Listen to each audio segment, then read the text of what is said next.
Welcome to psychometric.com. Today we will look at aptitude tests for Ontario Power Generation. Ontario Power Generation, also known as OPG, is a Canadian electrical generation company based in Ontario, responsible for producing energy through sources such as nuclear, hydroelectric, thermal, and renewable.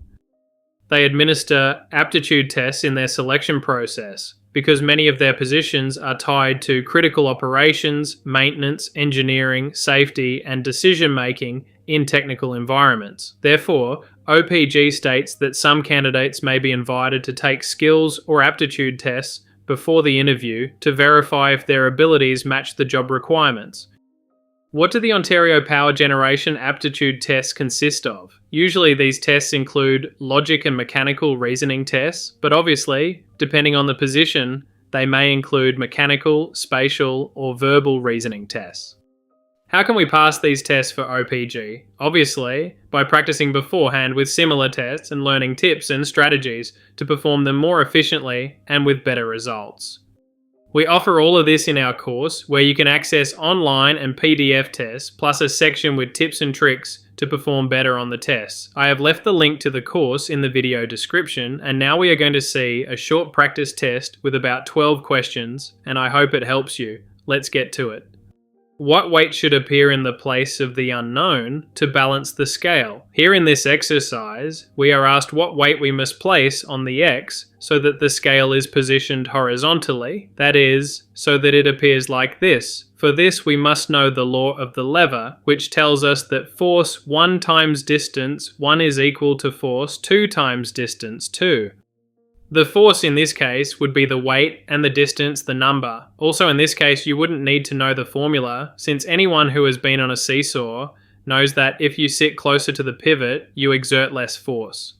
That is, if one person sits here and another person here, it will surely tilt like this, unless this person weighs 100 kilos and the person here weighs 25. So let's solve this. The force of 1 would be 30 times 2, which is the distance we have here below, is equal to the force we are asked for, represented by x, which we do not know, times 3. So this would be equal to 60. That is to say, this would be x equal to 60 divided by 3. Therefore this would be 20, since 20 times 3 is 60, and 30 times 2 is 60. I haven't said it, but in this type of test, the most important thing is time. That is, it is normal for us to be given very little time to complete these exercises, so the important thing is to learn to do them as quickly as possible.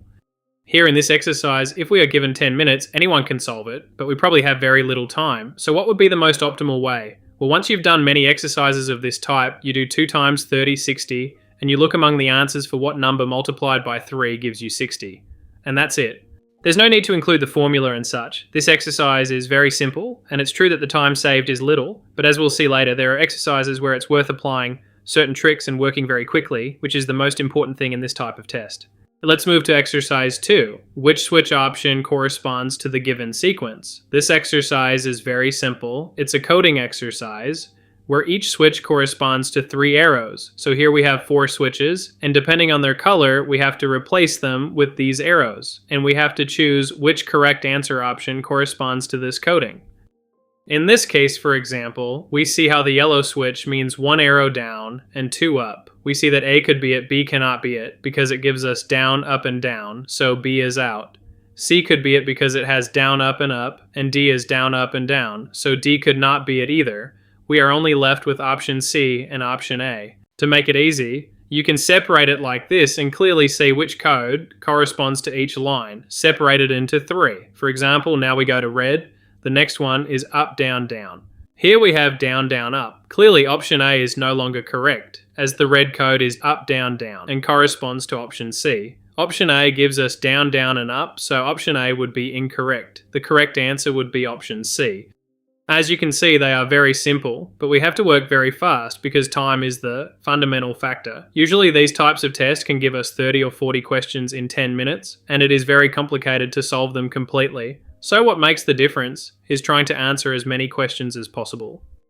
I mean, I don't know if I've explained myself well, but it's not about stopping in this exercise and going little by little, spending 5 minutes on this exercise to get it 100% perfect. No. You have to go very quickly, solve it in 10 or 15 seconds, 20 seconds, and try to solve as many exercises as possible. Moving on to exercise number 3. Which domino tile completes the logic? In this case, we must know that a domino tile has 7 faces. That is, it has 0, 1, 2, 3, 4, 5, and 6. And we should see what logic the domino piece follows to guess the next one it asks for. We must know that once we pass 4, 5, 6, we start all over again from 0. That is, if we do 6 plus 2, it would give us 1, plus 2 would be 0, and 1, or 5 plus 2 would give us 0, it would be 5, 6, and 0. It's like we have to start from the end to the beginning all the time. And knowing this, we must look for the logic these tiles follow to see which tile would go here. It could be, for example, in this way, having a logic of plus 2, plus 1, minus 1, plus 4. We see there is no linear logic like that. It does not have it. It could be skipping several 0, 3, 6, 2, which it could be. This is plus 3, plus 3, plus 3. Here there would be 1, 1, and 1. It seems to have some logic, but of course this logic skips 1, so it doesn't give us this one. We would have to see which one this one here has, which is 2, 2, 2. Everything points to a 2 going here. If we follow this reasoning, 2, 2, and 2. And here we have 1, 4, which would be plus 3, 4 plus 3, 0, and 0 plus 3, 3. It would be 2/3. The correct answer would be option D. We can solve it here, as I said, this way, and there is also another way to solve it, which would be alternating 1, 2, 1, 2, 1, 2, 1, 2, and then here it would be plus 1, plus 2, plus 1, plus 2, plus 1, plus 2, and plus 1, and it would give us the same result. As long as it gives us the same result, there is no problem. In this case, it can be solved in 2 ways, as you have seen. For some people, if you have never solved one, you could lose 5 or 10 minutes seeing how the domino tile works, which has a blank tile, which this tile starts with, and you can waste a lot of time. For someone who has practiced before, the progress and performance is incredible. Let's move on to exercise number 4. If the 4 balloons have an identical small leak that causes them to lose air due to the force of the environment, which one will retain the most air inside after a few minutes? In other words, if these balloons lose air, which one will lose the least? In this case, the correct bet would be option A. Since being closer to the surface, it experiences the least external pressure, so it loses air more slowly and will retain the most air. Conversely, option B would lose more air, since it is lower down and has more water pressure. As you can see, these are exercises that can maybe confuse you. You might think you have to use strange formulas, and you start searching and thinking about formulas you remember from past experiences. You waste time, and in the end, you ruin the test. In the end, many times these tests measure the way we solve problems naturally, without having to access external knowledge or acquired knowledge, just the natural intelligence that each person has. Let's move on to exercise number 5. Which option completes the logic? In this case, I recommend you pause the video and try to solve it yourselves. If you have any questions, you can leave them in the comments, or if you are enrolled in the course, you can write to us on the website. So, we have to see how it is possible for these results to occur. A plus E equals 36, C times C is 81. We have to see what logic is here to be able to solve it. If we look closely, we see it is not possible to solve it with an equation, so this is simply logic. There must be a relationship here between the letters, between A, B, C, D, and E to be able to solve it. Let us look at the position of each letter in the alphabet. A is 1, E is 5, C is 3, and B is 2. Right now, with this information, I also recommend you pause the video and see what you think the solution might be. Well, I assume many of you have already solved it. If we add 1 plus 5, it is 6, and whatever that gives us squared. This is 3 times 3, 9, and the result squared. This is 2 plus 2, 4, and then square the result. The correct answer is B16. This exercise is quite complex, even if you have practiced before, but as you can see, it is all about finding the logic, and often these patterns repeat. So if you practice a lot, you will likely encounter similar exercises, and you will be able to solve them much faster than someone who has never seen this type of problem. Let us move on to exercise number 6. Which truck is carrying a heavier load? Here, just like in the previous one, we could start thinking about strange calculations or weird formulas, but it is simply about trying to use our natural logic. You are walking down the street, and which one do you think weighs more? What do you look at? Well, obviously, for example, by the load it has on the ground and the wheels. We can see, for example, that here these wheels are practically flat. We see that B is in a little, and A and D are fine, so obviously the one carrying the most weight is option C, since the wheels are practically about to explode. I mean, these are very simple exercises where we might get confused thinking about strange things, but we focus on the basics, like whether the ground is deformed or the wheels are deformed, or if the car has some kind of deformation, and that's it. So the answer to this one is option C. Let's move on to exercise number 7. Determine the number that continues the series. In this case, as always, I recommend you pause the video and try to solve it yourselves. This one is simpler. I think anyone can solve it quickly, so let's solve it now. It would be times 1 plus 1 times 2 plus 2 times 3, and obviously plus 3. Well, this would be A63. As you can see, this is very simple. Unless you've never practiced it or never done an exercise of this type, then it can get a bit complicated for you, but it's just about following logic, which can usually be like these direct linear. They can sometimes skip, even up to 3 times, forming a kind of group, for example, like this. It could even be another type of logic, like all even, all odd, all with circular shapes. Well, there are many types of logic, but if you practice them a lot, they usually come to mind sooner and you can solve them faster. Let's move on to exercise 8. Which saw offers a more precise and clean cut? Here, just like before, it is simply a matter of using logic, and in this case, I can tell you that the answer is option C. As you can see, it has many more saw teeth, and ultimately, it is the one with the highest number of teeth, which are the smallest and closest together. A greater number of teeth distributes the force more evenly and removes smaller shavings with each pass. In other words, you can do it more precisely than with the other saws. Therefore, this would be option C. Let's move on to exercise number 9. Determine the letter that continues the series. In this case, we are given 2, W3, R4, R1, and we are told a letter follows. We have to see what the pattern is. In this case, it is complicated because if we look at the position of the letter in the alphabet, it does not seem to have a connection since W, R, R do not have much of a relationship, and the numbers 2, 3, 4, 1 do not either. This looks like a lateral thinking exercise. In other words, there is something here that is different from what is normal, which is usually either the position in the alphabet or the typical plus 1, plus 2, plus 3 of the numbers. So this could be, well, something totally different. For example, it could be, imagine all consonants, all numbers with straight parts or with curved parts, different things that maybe a 10-year-old child figures out, but an adult, well, they can't figure it out.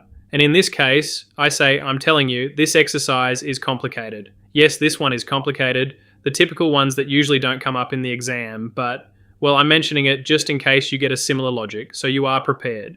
In this case, we see 2, which would be this is the W, which is the letter, the second letter, and it goes here. Then 3 comes the R, which would be the third letter. Then 4 comes the R, which would be the fourth. That is to say, we see that it is becoming the second letter, the third letter, the fourth letter. Now it's time for what would be 1. So we definitely have to rule out these 2 answer options, and it can only be either the O or the N. What made more sense, starting the logic over or suddenly having it be the second one? Also, if we look closely, a logic that is important to differentiate between the O and the N is that 2 tells us the letter we pick, which is the second letter, the 2. Then 3 tells us it is the third letter, the R, for the 3. The 4 is the R for the 4, and now 1, we pick the first for the 1, which would be the letter O. So, the answer to this one would be option B. I'm telling you, this one is very complicated, it's hard to see, but, well, this exercise is usually the typical one that people don't get right, but that's okay. The important thing is to get the easy ones, which is what makes the difference in the end.